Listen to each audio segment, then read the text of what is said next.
आखिर इजरायल और ईरान के बीच तनाव कहां तक जाने वाला है? क्या यह लड़ाई दुनिया को एक बड़े युद्ध की आग में झोंकने वाली है? टेल अवीव समेत इजरायल के कुछ और शहरों पर ईरान के मिसाइल हमले के बाद तस्वीर साफ हो चुकी है कि दोनों ही देश शांत रहने के मूड में नहीं है। हालात लगातार बिगड़ते जा रहे हैं और इसी बीच इजरायल के डिफेंस मिनिस्टर ने ईरान को कड़ी चेतावनी दी है कि अगर वो इजरायल पर मिसाइल हमले जारी रखता है तो तेहरान में आग लगा देंगे।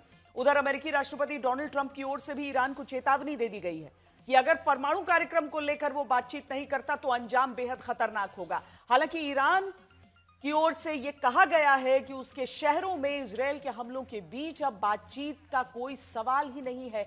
दोनों देशों के रुख को देखते हुए यह तनाव जल्द खत्म होता नहीं दिख रहा है। अब सवाल यह है कि लड़ाई कहां तक जाती है। इस बीच बड़ी खबर यह आ रही है कि इजरायल ने एक बार फिर ईरान पर हमले तेज कर दिए हैं।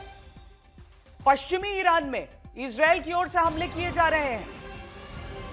पश्चिमी ईरान से जो इजरायल पर मिसाइलें दागी जाने वाली थी, इजरायल ने उन्हें ही निशाना बना लिया है। यानी ईरान के अगले हमलों को इजरायल अब नाकाम कर रहा है। इजरायल के फाइटर जेट्स ईरान के कई सैन्य ठिकानों को अपना टारगेट बना रहे हैं, जहां से ईरान अगले हमले की तैयारी कर रहा था। यानी ईरान के जो हमले होने थे, जिनकी आशंका थी, उसको इजरायल ने विफल कर दिया है।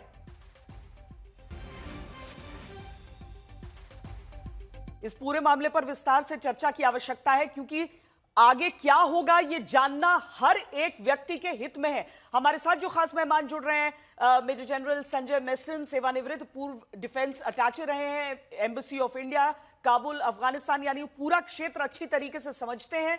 ग्रुप कैप्टन डीके पांडे हमारे साथ हैं, जो कि senior research fellow centre for air power studies हैं। अब यह भी समझिए कि इजरायल अपनी एयर पावर के लिए ही खास तौर पर उसका दबदबा माना जाता है। हमारे संवाददाता प्रणय उपाध्याय हमारे साथ हैं, हमारे संवाददाता सुमित चौधरी हमारे साथ हैं, अशरफ वानी हमारे साथ जुड़ रहे हैं, संदीप पुन्निथन भी हमारे साथ जुड़ रहे हैं। हम विस्तार से यह चर्चा शुरू करें उससे पहले देख लेते हैं ये रिपोर्ट।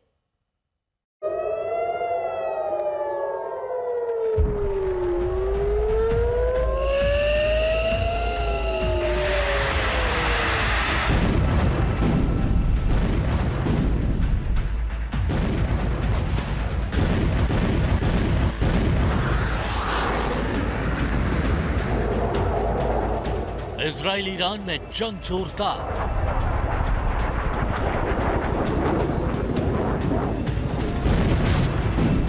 ईरान के आसमान में आग के शोले। इजराइल के शहर भी धुआं धुआं। कहीं इमारत धधक रही है, कहीं सैन्य ठिकाने तबाह, कहीं काले धुएं का गुबार उठ रहा है, कहीं सफेद धुएं से भरा आसमान। एटमी प्रोग्राम के विरुद्ध इजराइल का युद्ध जारी है। इजराइल के हमले की जद में पहले तेहरान आया, फिर एक एक करके ईरानी परमाणु ठिकाने। इजराइल ने ईरान पर बारूदों की इतनी बारिश की कि ईरान में हाहाकार मच गया। इजराइल ने नाम दिया operation the rising line. Israel और ईरान की जंग ने पश्चिम एशिया में तनाव को बेतहाशा बढ़ा दिया। इजराइल ने लगातार दूसरे दिन ईरान पर एयर स्ट्राइक जारी रखी। नेतन्याहू की सेना ईरान के परमाणु ठिकानों को निशाना बनाकर लगातार हमले कर रही है। इजराइल ने अपने ऑपरेशन के तहत ईरान पर 200 से ज्यादा फाइटर जेट से ईरान के 100 से ज्यादा ठिकानों पर हमला किया। इनमें ज्यादातर ईरान के परमाणु और सैन्य ठिकाने थे।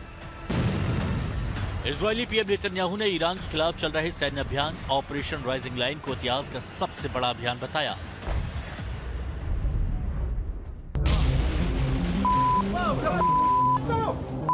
इजरायली हमले के जवाब में ईरान ने भी जवाबी कार्रवाई की। नाम दिया ऑपरेशन ट्रू प्रॉमिस 3। इस ऑपरेशन के तहत ईरान ने 150 से ज्यादा बैलिस्टिक मिसाइलें इजरायल की ओर दागी, जिनमें से 6 मिसाइलें राजधानी तेल अवीव में गिरी। ईरान ने इजराइल के कई अलग अलग शहरों को निशाना बनाया। इजराइल का रमतगढ़ ईरानी मिसाइल हमले में धुआं धुआं हो गया। खंडहर में तब्दील इमारतें ईरानी हमले की गवाही दे रही हैं। इजराइल ईरान जंग में अब दोनों तरफ से वार तेज है। इजराइल के हर हमले पर ईरान पलटवार कर रहा है। इजराइल ने जहां रेड अलर्ट जारी कर नागरिकों को बंकरों में रहने के निर्देश दिए, वहीं ईरान में भी लोगों को सुरक्षित जगह पर शिफ्ट किया जा रहा है। ब्यूरो रिपोर्ट, आज तक। सबसे पहला सवाल जो सबके मन में उठ रहा है, जो भी देख रहा है इन तस्वीरों को, उसके मन में उठ रहा है, यही सवाल मैं आप सबको एक एक करके एड्रेस करना चाहती हूं। आगे क्या, जनरल मेस्टन? श्वेता, धन्यवाद। आगे ये है कि पहली बात, ये जो लड़ाई शुरू की है ये इजराइल ने की है और उसका इरादा और मकसद या मिशन बहुत क्लियर था कि उसको अपने दो थ्रेट निकालने थे, एक्सेस ऑफ रेजिस्टेंस और दूसरा थ्रेट था जो ईरान है, जो बेसिकली वहाँ पर उसका सेंटर था, हब सेंटर है। एक्सेस ऑफ रेजिस्टेंस को ये पिछले 1.5 साल के अंदर उसमें तकरीबन डिमिनिश कर दिया, ख़त्म तो नहीं कर पाया है। आपको पता है हिजबुल्लाह हो, चाहे हमास हो, चाहे हुती हो, चाहे ये सीरिया में जो तख्ता पलट हो गया है। और साथ में अभी क्या है कि जो फाउंटेन हेड है वो ईरान, और उसके लिए सबसे बड़ी थ्रेट क्या है, न्यूक्लियर वेपन्स। और वो न्यूक्लियर वेपन्स को वो बर्बाद करना चाहता है, जो न्यूक्लियराइजेशन प्रोग्राम है ईरान का, क्योंकि उसका मकसद है कि ईरान का हमेशा एक स्टेटेड एम रहा है कि ईरान को, इजराइल को नक्शे से वाइप ऑफ करना है, दुनिया के नक्शे से। तो अगर वो उनका मुद्दा है तो वो उस थ्रेट को एलिमिनेट करना चाहते हैं, तो इसलिए वो न्यूक्लियर जो उनकी प्रोग्राम है उसको वो डिस्ट्रॉय कर रहे हैं, वो इनका मिशन है। और साथ में उसका अगर फॉल आउट, तख्ता पलट भी होता है, रिजीम चेंज, वो भी एक इजराइल के पास ऑप्शन है। तो ये अगर ये स्टेटेड देखते हुए, क्योंकि नेतन्याहू ने ईरान की जनता को ही सीधे सीधे एड्रेस किया है, इस वजह से ये सवाल उठ रहे हैं कि क्या वाकई ऐसा हो भी सकता है। प्रणय, जिस तरह से ईरान की जनता बात कर रही है, जिस तरीके से वहां पर लोग इजराइल में हुए जो हमले हैं उसकी तस्वीरों को शेयर कर रहे हैं, आपको लगता है कि नेतन्याहू की इस अपील को कोई सुनेगा, या फिर ये केवल एक युद्ध के समय जो एक नैरेटिव बनाने की बात होती है वो है? ये युद्ध कहां जाएगा, ये कॉन्फ्लिक्ट कहां जाएगा? देखिए, युद्ध के समय का ये नैरेटिव आप ज़्यादा मान सकते हैं। आमतौर पर कोई भी देश, कोई भी समाज जिस समय ऐसा कोई संकट होता है, तो एक किस्म से जब बिहेव करता है, तो रैलिंग अराउंड द फ्लैग का फिनोमेना आपको देखने को मिलता है। जो विरोधी ताकतें भी होती हैं, वो भी देश के नाम पर एकजुट हो जाती हैं। और ऐसे में जो घरेलू विरोध हैं, वो अलग हट जाते हैं, और उसके बाद जो राष्ट्रीय अस्मिता का मुद्दा है, वो पहले आ जाता है। ईरान के अंदर भी जो ईरान की इस्लामिक रिजीम है, वो कोशिश कर रही है, वहाँ की जो सरकार है, उसका भी यहाँ पर फोकस ये है कि इस समय में, इस संकट के समय में पूरा ईरान मिलकर जवाब दे। लेकिन जो इंपॉर्टेंट अपडेट आपने दिया, मैं आपको एक अपडेट बता दूं इस पूरे मामले के अंदर कि जो आईडीएफ की तरफ से, इजरायली डिफेंस फोर्सेस की तरफ से जो बयान सामने आया है श्वेता, उसके अंदर साफ तौर पर कहा गया है कि ईरान के एयर स्पेस के अंदर अब भी इजराइल के एयरक्राफ्ट मौजूद हैं और वो मिसाइल लॉन्चर जो हैं उनको टारगेट बना रहे हैं। यानी क्लियरली ईरान के पास में किसी तरीके का ऐसा कोई एयर डिफेंस नहीं है जिसके जरिए वो जो इजरायली एयरक्राफ्ट्स हैं उनको टेक डाउन करे। हालांकि ईरान के मीडिया की तरफ से अभी अभी ये दावा किया गया है थोड़ी देर पहले कि उन्होंने एक F-35 शूट डाउन किया है, और पिछले 2 दिनों से ये दावे जरूर ईरान की तरफ से सामने आए हैं, लेकिन अभी तक कोई एविडेंस सामने नहीं आया है। जो आखिरी सवाल आपने पूछा कि आखिर आगे क्या, ये कहना बहुत ही मुश्किल है ऐसे हालात में, क्योंकि ये सिचुएशन बहुत ही डायनामिक है। यहाँ पर किसी भी टर्न पे ये जो संघर्ष है वो जा सकता है। साथ ही यूरोप का ट्रॉइका जो है, यानी ब्रिटेन, फ्रांस, जर्मनी, इनको लेकर और खासतौर पर अमेरिका को लेकर जो बयान ईरान की तरफ से आया है, उसमें एक बड़ा खतरा, बड़ी चेतावनी ईरान की तरफ से दे दी गई है। और वो ये चेतावनी है कि जो शिपिंग लाइन्स हैं, जिसको लेकर आज सुबह भी आप और हम चर्चा कर रहे थे, कि जो शिपिंग लेन ऑफ कम्युनिकेशन है उसको ईरान डिस्टर्ब कर सकता है। यानी स्ट्रेट ऑफ हॉर्मुज के ब्लॉकेड का उसने अभी केवल संकेत दिया है। यदि ऐसा होता है तो वो तो दौर ये ही पूरे नहीं क्षेत्र है के कि लिए एक देश दूसरे पर आक्रमण करे और वो चुपचाप से बैठ जाए, डर जाए। धमकियां दोनों तरफ से ग्रुप कैप्टन पांडे दी जा रही हैं एक दूसरे को। अमेरिका भी बीच में घुसकर चेतावनी देता है। ईरान सुनेगा किसी की, आपको लग रहा है?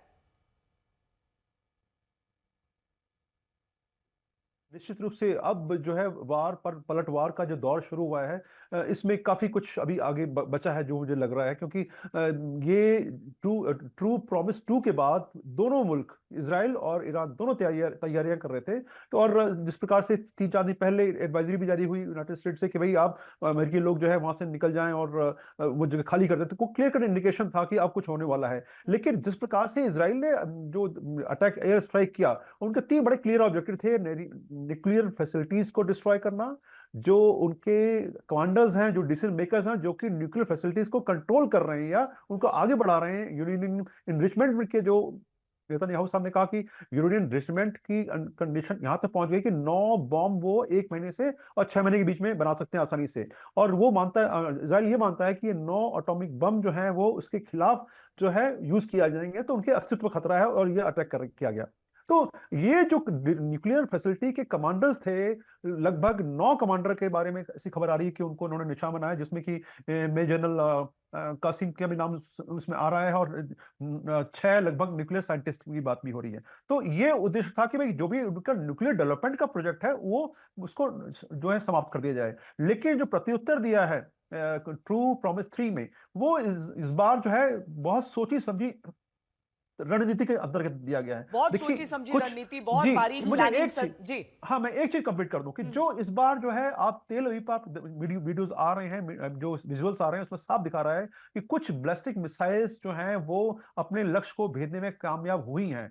और ये लगभग एक माह पहले कासिम बासिर नाम की एक मिसाइल, ब्लास्टिक मिसाइल का उन्होंने इजराइल ने, ईरान ने जो है डेवलपमेंट किया था। हालांकि मिसाइल पुरानी थी लेकिन उसको अपडेट किया था किसके आधार पर कि जो ट्रू प्रॉमिस 1 और 2 में लेसन्स लर्न थे, उनको पता था आयरन डोम, एरो, डेविड स्लिंग का सामना करना पड़ेगा, साथ में हार्ड और पेट्रोइट भी डिप्लॉयड हैं। तो इनको इस मिसाइल का, कासिम बासिर ब्लास्टिक मिसाइल का उद्देश्य जो है एकमात्र था कि थार्ड पेट्रोइट को सबको इवेड किया जाए और लक्ष्य प्राप्त किया जाए। और ये कहा जा रहा है, इजराइल ने भी क्लेम किया है कि लगभग 88% उन्होंने किया, लेकिन कुछ मिसाइलें पहुंच गई जिसके कि विजुअल हम देख रहे हैं, उन्होंने काफी डैमेज किया। और इस बार मास विथ प्रिसीजन का जो कॉन्सेप्ट है वो ईरान ने यूज किया। संदीप, इसी चीज को सेलिब्रेट किया जा रहा है ईरान में और ईरान के सपोर्टर्स में, या यूं कहें कि इजराइल के विरोधियों के बीच इन्हीं विजुअल्स को सेलिब्रेट किया जा रहा है कि किस तरीके से मिसाइलें वहां जाकर गिरी।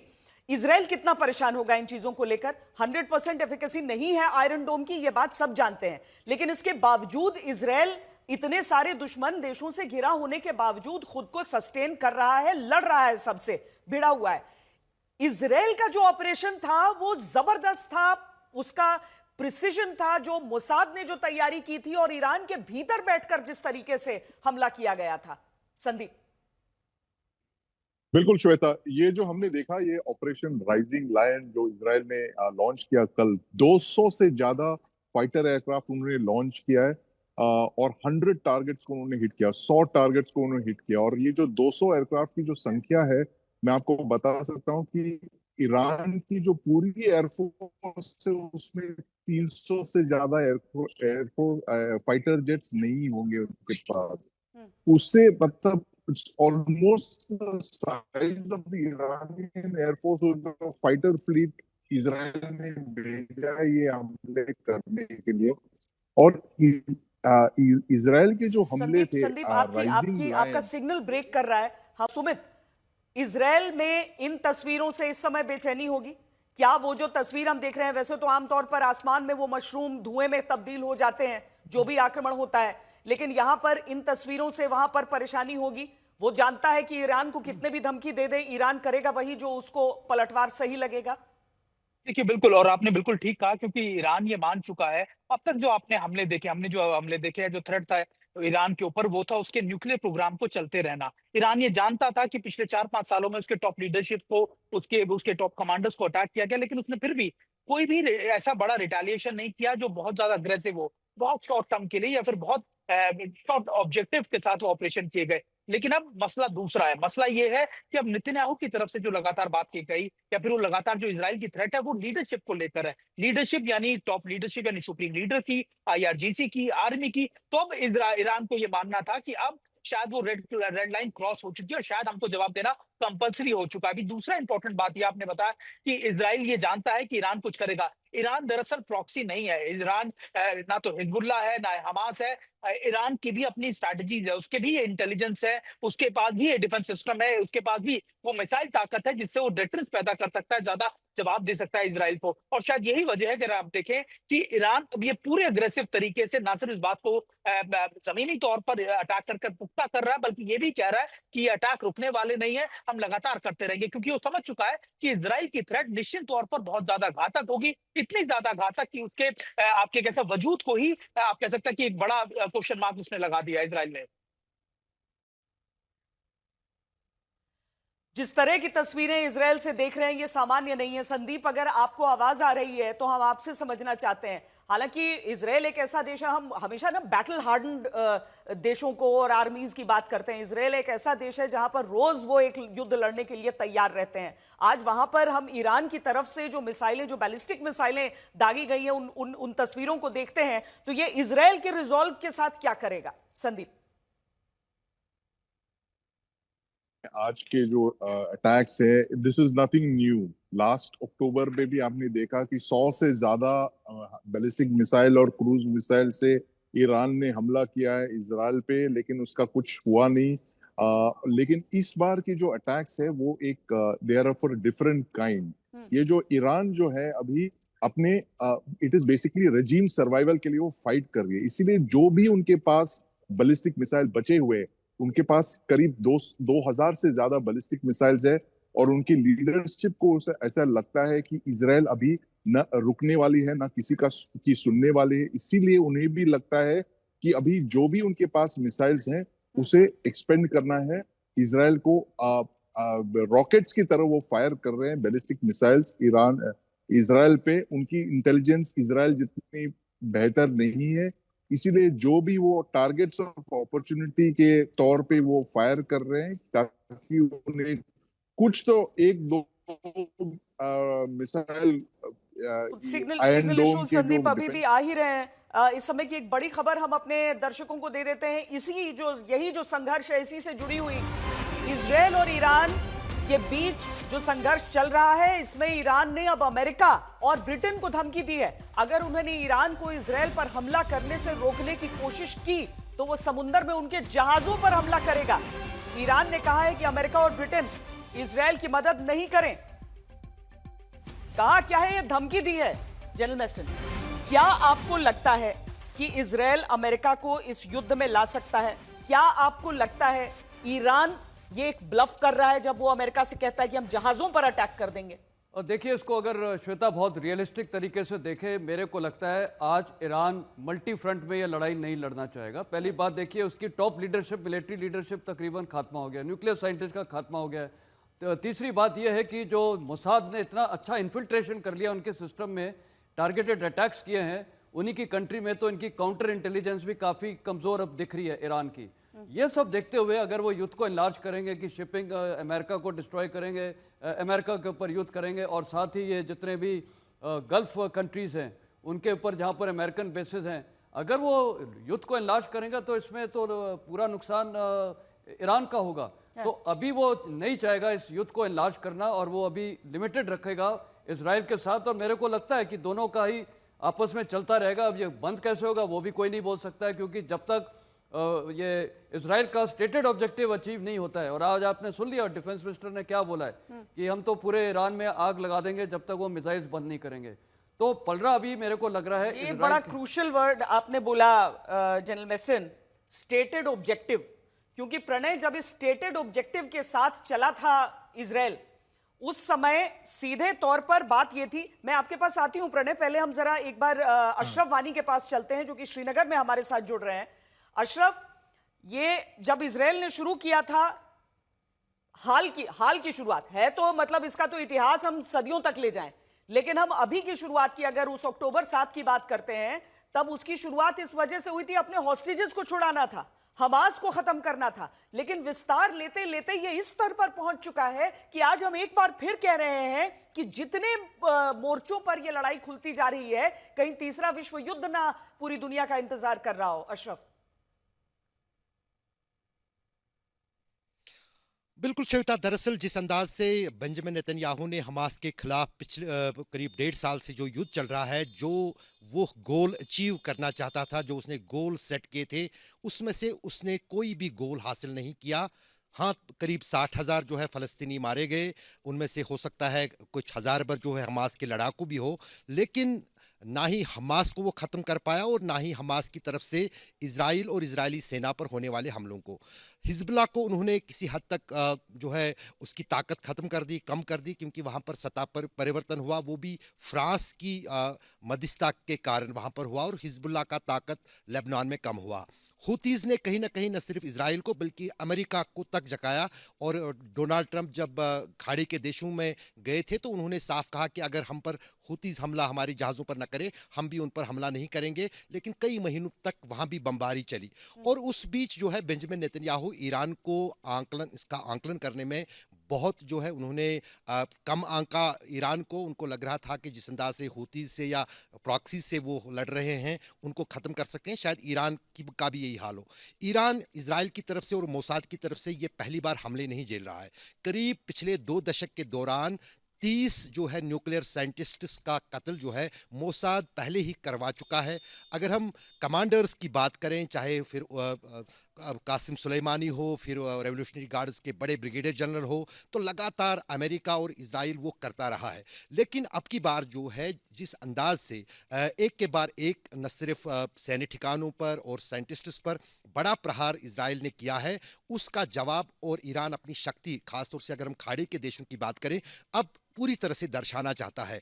और जो डिफेंस मिनिस्टर इज़राइल की तरफ से जो धमकी दी गई है ईरान को, वो साफ दर्शाता है कि कितना तिल मिलाया है इज़राइल इन हमलों के बाद। हमने क्योंकि आप भी जानती हैं, आप भी इज़राइल भी गई हैं, कई जगहों पे गई हैं, आपने पिछले 1 साल से इस युद्ध को देखा, मैंने भी कई बार वहाँ पर ये कवर भी किया है। तो जो वहाँ पर छन-छन के खबरें आ रही है, इज़राइल को ये गुमान नहीं था कि जो बैलिस्टिक मिसाइल्स ईरान इस्तेमाल कर रहा है उससे इतनी क्षति जो है इज़राइल को होगी। इज़राइल एक छोटा सा देश है और ईरान बहुत बड़ा देश है। दूसरी बात यह है कि जो आंकलन कर रहा था कि कुछ बैलिस्टिक मिसाइल फैसिलिटीज़ जो है वो इज़राइल ने कल शुक्रवार को तबाह कर दी। अब शायद उनके पास मिसाइल नहीं है। पिछले कई दशकों से ईरान ये सब चालें समझ रहा है। उनका पूरा सिस्टम, चाहे न्यूक्लियर हो या फिर बैलिस्टिक मिसाइल का हो, वो अंडरग्राउंड है। लेबनान में भी है, वो सीरिया में भी था, जिस पर कई बमबारी जो है पिछले कई महीनों से इज़राइल कर रहा है, वो इराक में भी है और वो ईरान में भी है। तो और यही अब यही जो प्रणय यही चीज ईरान की समझाइए तरफ कि से यही जो स्टेटेड ऑब्जेक्टिव जिसको हम लोग लेकर यहां पर बैठे हैं, अब यही जो स्टेटेड ऑब्जेक्टिव है वो कहता है कि ईरान अपना न्यूक्लियर प्रोग्राम बंद करे। ईरान को हम न्यूक्लियर पावर नहीं बनने देंगे। ईरान कह रहा है कि हम तो शांति के लिए इस्तेमाल करना चाहते हैं, लेकिन अब तो शांति वो शब्द ही कहीं नहीं है। क्या ईरान को बमबारी से झुकाया जा सकता है, तोड़ा जा सकता है? क्या इजराइल इस बात को लेकर वो सोच रहा है कि वो ये आक्रमण करेगा तो ईरान पीछे हटेगा?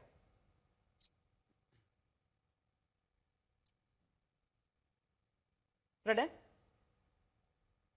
देखिए, अगर आप बात देखें ईरान को, तो ईरान एक बड़ा सिविलाइजेशन स्टेट है। अगर ज्योग्राफिकली भी अगर आप देखें तो ईरान एक बड़ा देश है। अगर क्षेत्रफल की दृष्टि से देखें तो ईरान और इजराइल के बीच में क्षेत्रफल का बहुत बड़ा अंतर है। ऐसे में केवल बमबारी के जरिए ईरान को पूरी तरह से तोड़ देना मुमकिन नहीं है। लेकिन ईरान के ऊपर क्या बमबारी जारी रह सकती है? तो इस सवाल का जवाब है हाँ में। हाँ में इसलिए भी है क्योंकि अगर आप देखें लगातार बीते 3 दिनों से जिस तरीके का एक्शन इजराइल का जारी है, इजराइल के ने जो ईरान के एयर डिफेंसेस हैं उनको न्यूट्रलाइज किया है, उसकी बैलिस्टिक मिसाइल कैपेबिलिटीज को न्यूट्रलाइज किया है। ये क्लासिक मिलिट्री ऑपरेशन के टर्म्स में यदि आप देखें श्वेता, तो साफ तौर पर नजर आता है कि क्या आपने वहां पर न केवल मिलिट्री लीडरशिप को टारगेट किया है, यहां पर ऑब्जेक्टिव केवल ईरान की न्यूक्लियर कैपेबिलिटी को खत्म करना नहीं है, बल्कि ईरान की मिलिट्री कैपेबिलिटी को खत्म करना है। क्योंकि इजराइल भी अच्छी तरीके से जानता था कि ईरान जो है पलटवार की कार्रवाई कर सकता है, और ऐसे में जो पूरी ताकत लग रही है वो ईरान की जो मिलिट्री कैपेबिलिटीज है उनको डिमिनिश करने में, उन्हें खत्म करने में लग रही है।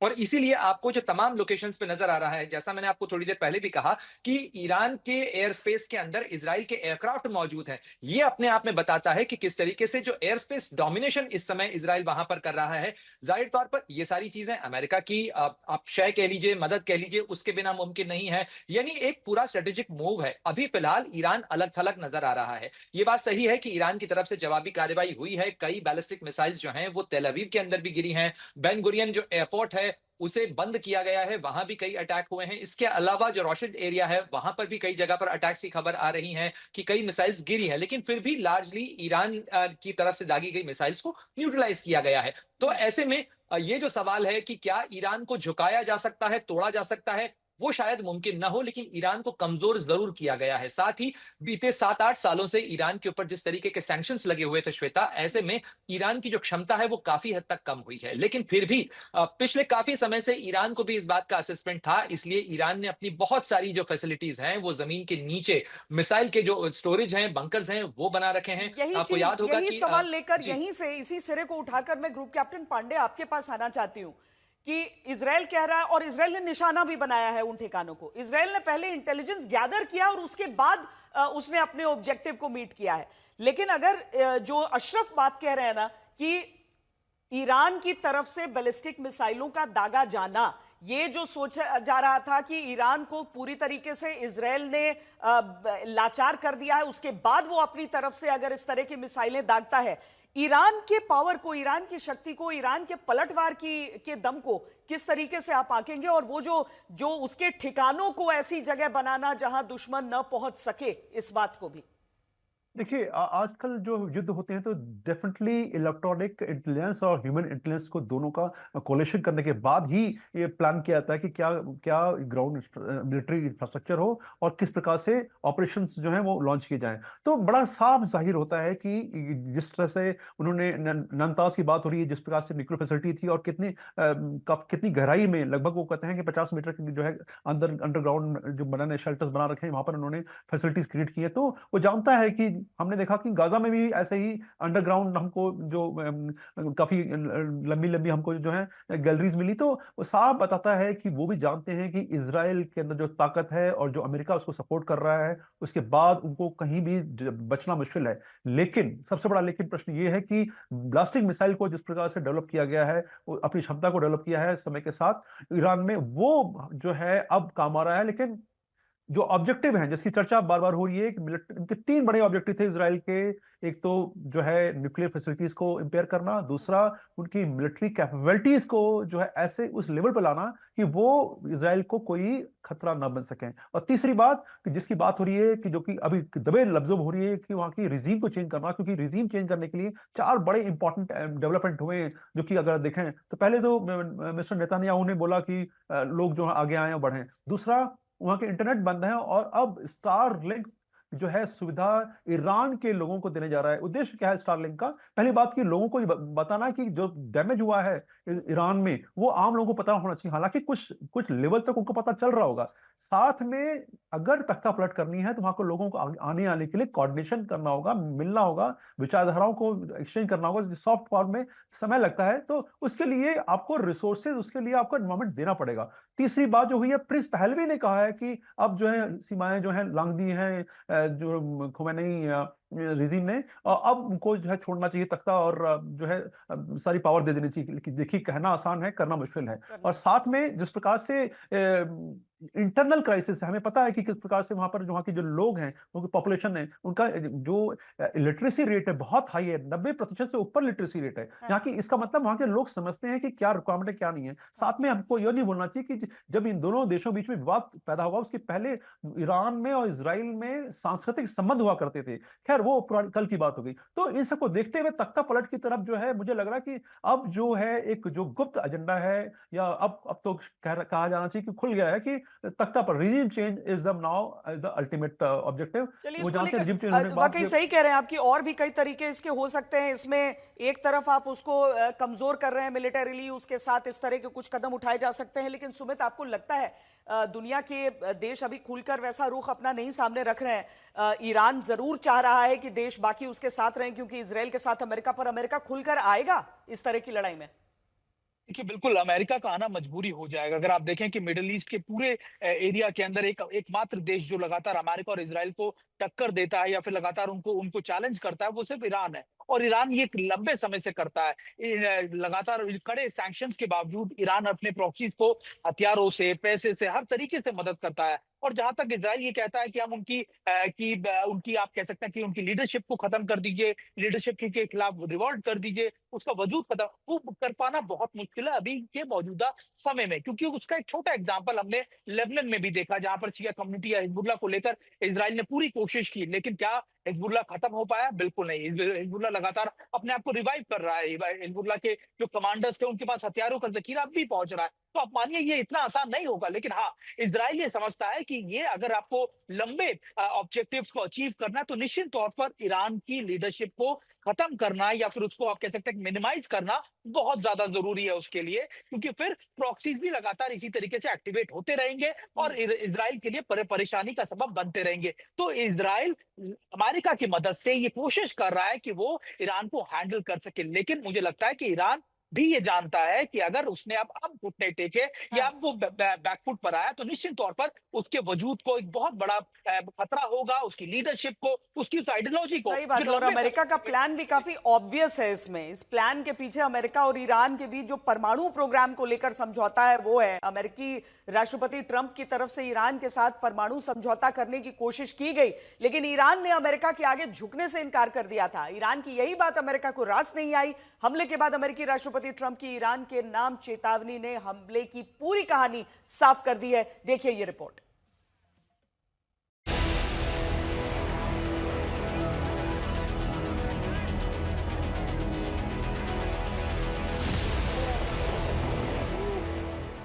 ईरान को इजराइल ने घर में घुसकर मारा। मिसाइल अटैक के बाद ईरान में मची तबाही की गवाही दे रही हैं ये तस्वीरें। एक दो नहीं बल्कि 200 लड़ाकू विमानों से इजराइल ने ईरान के 100 ठिकानों पर बारूद की बरसात कर दी।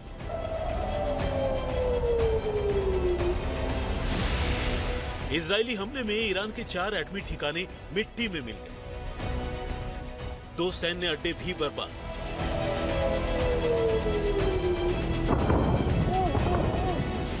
यही नहीं, इजराइल के सटीक मिसाइल अटैक में ईरान के सेना प्रमुख, स्पेशल फोर्स के मुखिया समेत 2 परमाणु वैज्ञानिकों की मौत हो गई।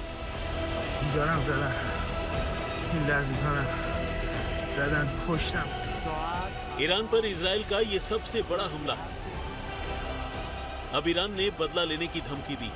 ईरान ने अपनी सेनाओं को जवाबी कार्रवाई का आदेश दे दिया।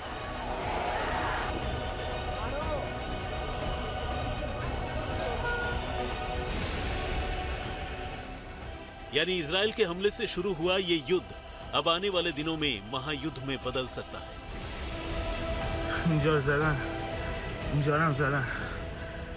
ईरान के हमले की आशंका को देखते हुए इजराइल में इमरजेंसी की घोषणा कर दी गई है।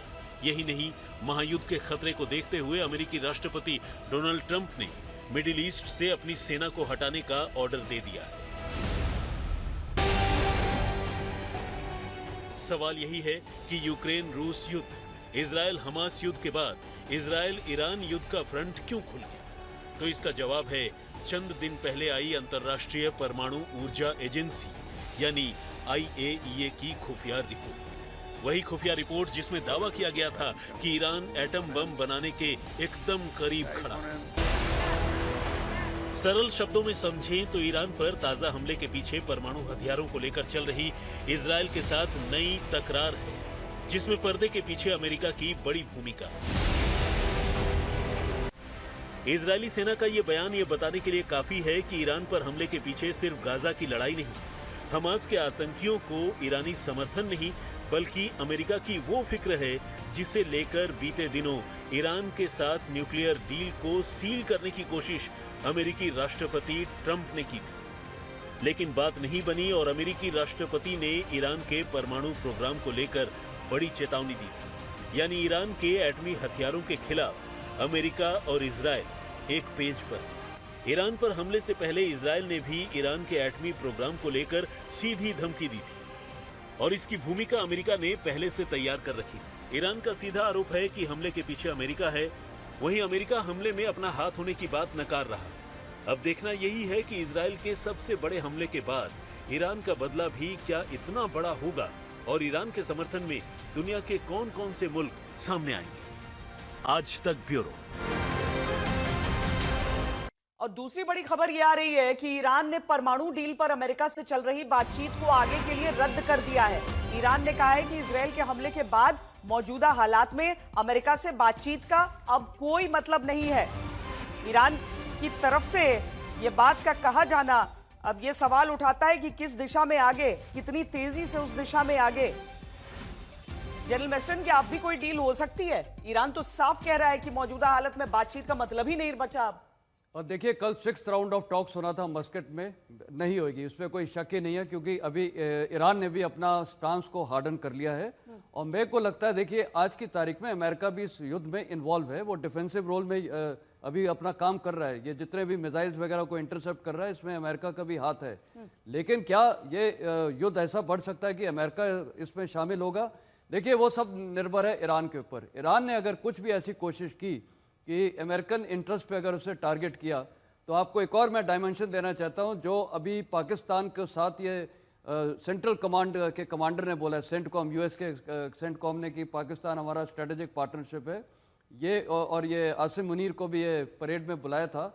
इसका महत्व ये है कि कल अगर ईरान अमेरिकन इंटरेस्ट पे टारगेट करता है, तो उनको पूरा वहाँ बेसिस हैं गल्फ में, और साथ में अरेबियन सी में इनकी फ्लीट है, लेकिन उनको एक और बेस चाहिए जो ईरान के राइट में चाहिए, वो पाकिस्तान है। तो और वो बेस किस प्रकार का चाहिए? एयर बेसिस, पाकिस्तान के एयर बेसिस, जिससे अगर कल लड़ाई ये बढ़ती है तो अमेरिका यहाँ से पाकिस्तान के एयर बेसिस से ईरान दिखा तो रहा है वो, हाँ जी, पाकिस्तान के साथ इसी वजह से दोस्ती दिखाते बिल्कुल तो रहता बिल्कुल। है। तो इसमें एक सबक ये मिलता है कि पाकिस्तान किसी का भी सगा नहीं है। ये बहुत एक इम्पोर्टेंट, तो ये भी एक एंगल है जो हमें सोचना पड़ेगा। तो ये युद्ध इस प्रकार फैल भी सकता है। तो ईरान को भी ये सब पता है, ईरान ने भी अपनी पूरी थ्रेट एनालिसिस और सब कुछ किया होगा। तो इसलिए मेरे को लगता है ईरान अभी रिस्ट्रिक्टेड रखना चाहेगा इस लड़ाई को बिटवीन इजराइल एंड ईरान, क्योंकि अगर ऐसा हुआ अशरफ, तो पाकिस्तान के लिए परेशानी बढ़ सकती है। हाँ, बिल्कुल श्वेता। और दरअसल अभी आज जो है वहाँ के डिफेंस मिनिस्टर, क्योंकि पाकिस्तान के नेताओं के बयान बदलने में समय नहीं लगता है, आज उन्होंने एक बयान जारी किया है जिसको ईरान काफ़ी तूल दे रहा है कि पाकिस्तान ने कहा है कि वो खुले तौर पर जो है ईरान के साथ इजराइल के खिलाफ खड़ा है। तो उसकी वजह भी है, जब ऑपरेशन सिंदूर हुआ था तो कई जो भारत ने इजराइल से ड्रोन्स लिए थे, उन्होंने काफ़ी क्षति पहुंचाई थी पाकिस्तान को। तो ये कारण भी हो सकता है कि यही कारण है कि वो इजराइल को कमज़ोर देखना चाहता है, और यही कारण है कि वो ईरान के साथ खड़ा दिख रहा है इस युद्ध में जो इजराइल और ईरान के बीच में है। लेकिन हमने इतिहास गवाह है कि अमेरिका जो है अपने इशारे पर सेना के कमांडरों के, जो खासतौर से पाकिस्तान के सैनिक कमांडरों को नचाता है। तो आसिफ मुनीर को जिस अंदाज से समर्थन दिया है, वरना जिस अंदाज से इमरान खान का तख्ता पलट अमेरिका ने करवाया है, तो जाहिर है कि कहीं ना कहीं अगर ज़रूरत पड़ती है अमेरिका को, तो वो पाकिस्तान की ज़मीन भी ईरान के खिलाफ इस्तेमाल कर सकता है। ग्रुप कैप्टन पांडे, किसी हिसाब से भारत से जुड़ता आप देख रहे हैं, भारत देखिए इस समय जरूर उस पर नजर बनाए हुए है, लेकिन भारत का रुख आपके हिसाब से? देखिए, एक बहुत ही महत्वपूर्ण डेवलपमेंट हुआ है कि इजराइल के बेंजामिन नेतन्याहू ने भारतीय प्रधानमंत्री से बात की, और क्या बात की इसका एक अंदाजा लगाया जा सकता है। इस बीच में जबकि बहुत आयाम जो है युद्ध का किस स्तर पर पहुंचा हुआ, ऐसे स्थिति में अगर बात की है तो निश्चित रूप से कुछ स्ट्रेटेजिक बातें जरूर हुई होंगी, इसमें कोई दो राय नहीं है। और लेकिन जो मुख्य मुद्दा है कि कूटनीतिक तौर पर ये बात ही बताती है कि इजराइल जो है भारत को सम्मान देता है, और वो ऐसे मौके पर जब वो मुसीबत में है तो भारत की तरफ आशान्वित है कि वो कूटनीतिक तौर पर, भले सैन्य तौर पर तो मदद नहीं कर पाएगा क्योंकि दूरी है और बहुत सारे दूसरे फैक्टर्स हैं, तो कूटनीतिक तौर पर अगर समर्थन करता है तो वो उनके लिए एक मनोबल के हिसाब से बहुत अच्छा रहेगा। अब बात हो रही है कि भारत के और क्या इसमें जो इंटरेस्ट होते हैं। निश्चित रूप से भारत और ईरान के बीच में संबंध है वो निश्चित रूप से बाकी देशों के कंपैरिजन में बेहतर है। हो सकता है कि भारत जो है इजराइल और ईरान के बीच में जो तनाव हो रहा है उसको कम करने में मध्यस्थता का रोल प्ले करे, इसका स्कोप बनता है, क्योंकि दोनों के साथ, जैसा कि रशिया यूक्रेन के साथ संबंध था, भारत का संबंध है, उसी प्रकार से ईरान और इजराइल के बीच में घनिष्ठता हमारी जरूर है इजराइल के साथ, लेकिन ईरान के साथ भी हमारे संबंध जो है मधुर हैं। तो ये एक फैक्टर बहुत इंपॉर्टेंट है जो कि रोल प्ले कर सकता है। देखना होगा कि इसकी जरूरत कब पड़ती है और क्या पड़ती है, क्योंकि अभी जो है इसराइल के जो मंसूबे हैं, ऑब्जेक्टिव बड़े क्लियर हैं। जब तक वो हासिल नहीं होंगे, मेरा आंकलन है कि वो शांत नहीं बैठेगा। और ईरान का जो लगातार युद्ध करने की क्षमता है, हाँ। वो कितनी है, वो भी बहुत महत्वपूर्ण है, क्योंकि इसराइल के पास देखिए कोई न जर्मनी के इजराइल साथ है, रुकने फ्रांस वाला साथ है, न ईरान किसी भी तरीके से रुकता दिख रहा है। सुमित, बहुत छोटे में आपसे जानना चाहते हैं, ये लड़ाई जो है वो खत्म तो नहीं होने वाली है? ऐसे भी ईरान ने कह दिया है ये युद्ध है जो आप छेड़ चुके हैं। देखिए बिल्कुल, और ईरान के अब ये आप कह सकते हैं कि दोनों ही ये नहीं चाहेंगे कि निश्चित तौर पर ये युद्ध यहाँ रुके, क्योंकि दोनों के ही ऑब्जेक्टिव इस समय पूरे नहीं हो रहे। हाँ, ये जरूर है, हो सकता है कि इजराइल के इन अटैक से ईरान का जो आप कह सकते हैं न्यूक्लियर प्रोग्राम थोड़े गति के लिए स्लो हो जाए, लेकिन ईरान ये समझ चुका है कि अब उसको बड़े अग्रेसिव पोस्टर दिखाने पड़ेंगे इजराइल के खिलाफ। अदरवाइज जो प्रेशर उस पर इंटरनेशनली आ रहा था, उससे ज्यादा प्रेशर उसको डोमेस्टिक झेलना पड़ेगा। यानी अब लोगों के सवाल उठने लगेंगे और शायद वही सवाल फिर बहुत जल्दी सिविल मूवमेंट पे या फिर आप कह सकते हैं सिविल वॉर में तब्दील हो जाएंगे। तो निश्चित तौर पर इजराइल ईरान जो है वो उसके जवाब बड़े और कड़े देना चाहेगा। वही अमेरिका सबसे बोले कि हम विश्व शांति चाहते हैं, लेकिन यहाँ पर खुद एक किरदार है, बमबारी, तबाही, हाहाकार, क्या एक और वर्ल्ड वॉर? यही सवाल इस समय भी है, उसी का आकलन हम यहाँ कर रहे थे। बहुत बहुत धन्यवाद आप सबका इस पूरी चर्चा में जुड़ने के लिए।